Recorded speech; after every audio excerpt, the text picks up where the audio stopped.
Alright, magandang araw mga kababayan. Welcome back dito sa AJ Commentaries. Dito po magbibigay tayo muli ng ating mga komentaryo, opinyon patungkol sa mga nangyari sa politika at gobyerno ng Pilipinas. Maraming salamat sa mga nag-comment at sa mga nakasubscribe na.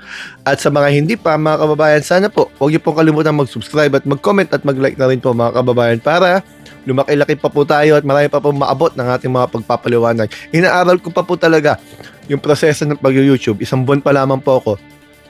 At sana marami pa akong matutunan para mapaganda ang pagde-deliver sa inyo mga kababayan ng mga impormasyon, mga opinion, ay hindi lamang po sa mga punan natin at mga pagsuporta natin sa mga nakikita natin. Ganon din doon sa mga batas na pinaliwanag natin sa mga nakaraan patungkol sa mga kaso ng ilang mga politiko. At sa pagkakataong ito mga kaibigan, excuse me po, ang gusto ko pong pag-usapan natin yung nangyayari at yung mga kaso na kinakaharap ni Mike Defensor at nila Alan Peter Cayetano. Punta po muna dito tayo kay Alan Cayetano.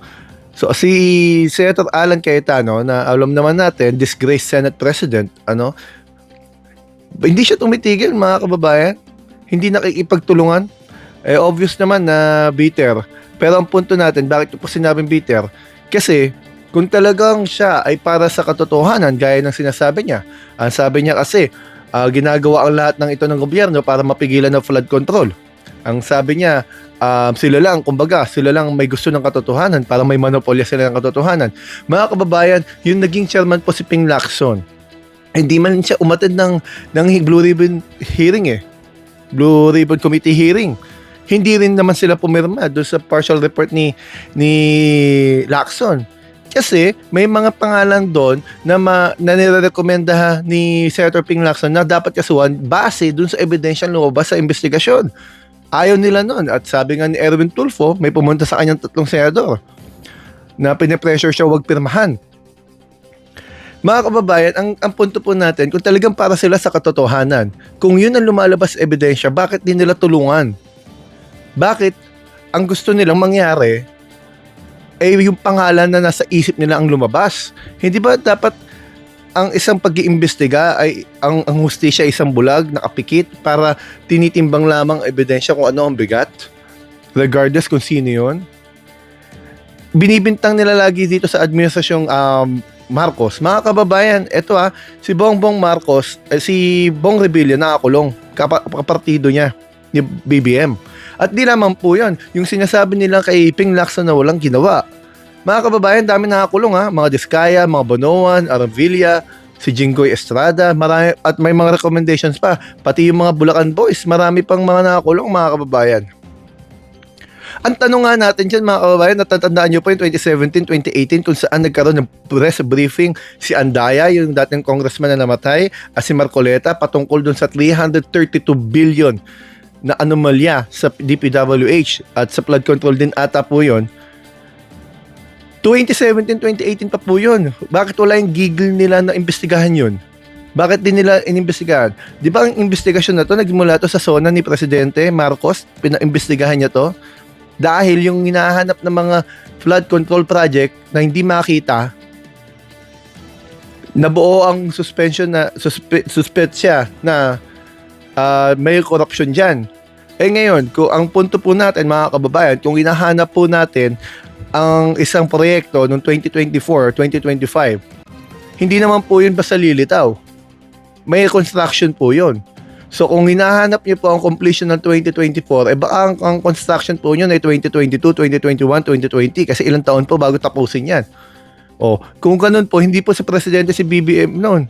Hindi po siya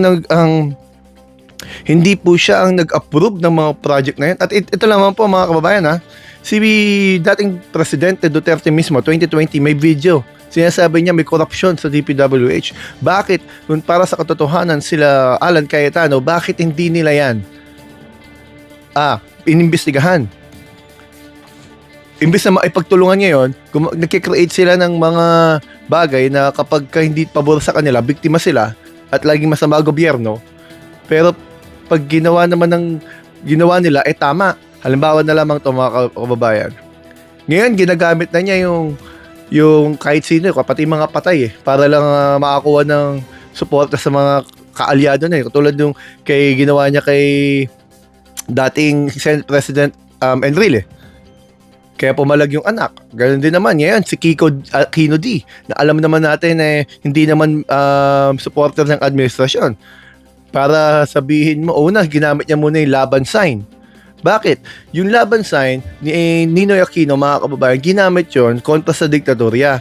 Ang mga kinaso sa kanila nun sa opposition, mga rebellion, sedition, kontra sa gobyerno. Ito po mga kaso nila Cayetano at kanyang mga kaaliado, plunder. Mga kababayan, obstruction of justice. So, malayong malayo. Paano naging panggigipit? Ang kaso nyo, kayo rin ang may kasalanan. Gaya ni Marcoleta, yung sa RA 7080, mga kababayan, yung anti-plunder law. Pinaliwanag natin sa isa kong video kung bakit siya nasampahan yan. Dahil din doon sa interview niya na siya nagsabi, tinanggap niya 75 million. Na kongresista siya, mga kababayan. Sa kanya nang galing yan. Tapos yung kinasuhan, pinag-iinitan na. Paano nangyari yun?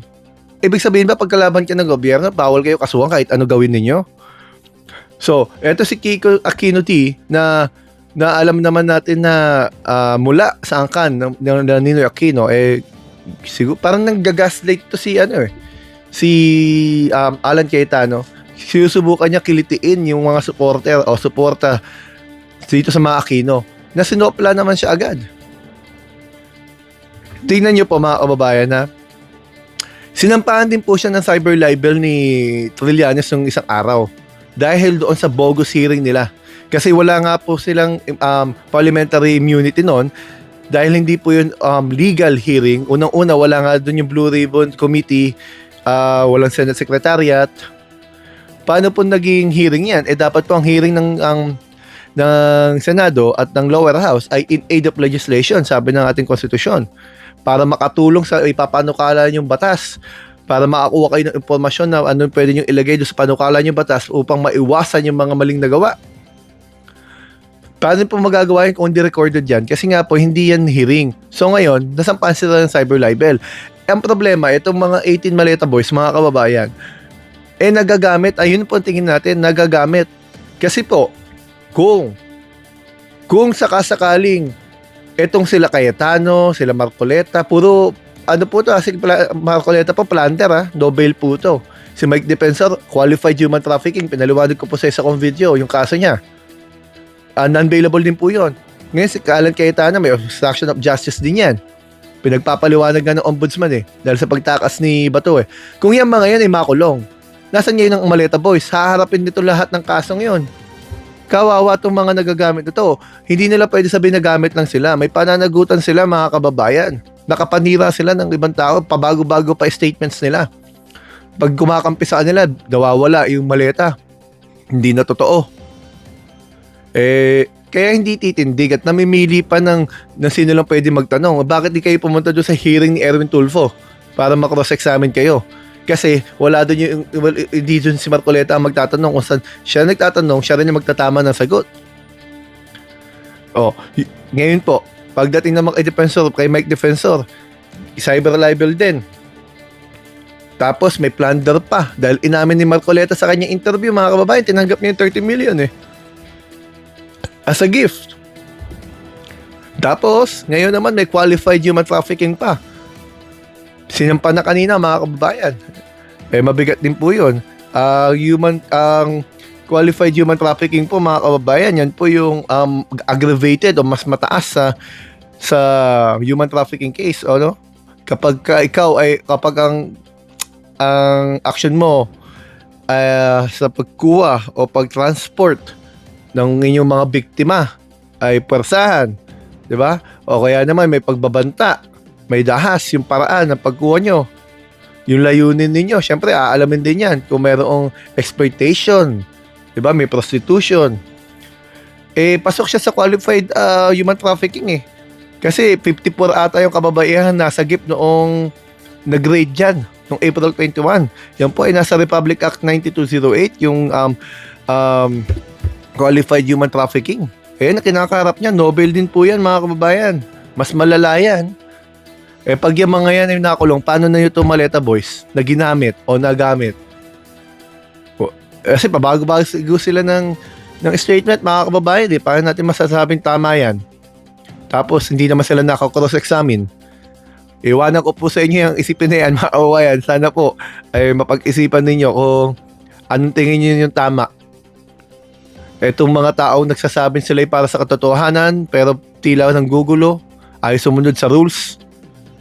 Oo, ang gobyernong sinasabi nilang mahina pero pinapakulong ang mga nalalagyan ng ebidensya o nakukuha na ng ebidensya na may kasalanan.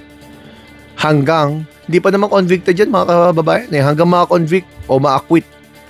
Di ba? Hanggang dito po muna mga kababayan. Marami pong salamat sa inyo. Sana po kayo mag-subscribe, mag-comment at mag-like. Sana po meron tayong natutunan. Marami pong salamat mga kababayan. AJ Commentaries po.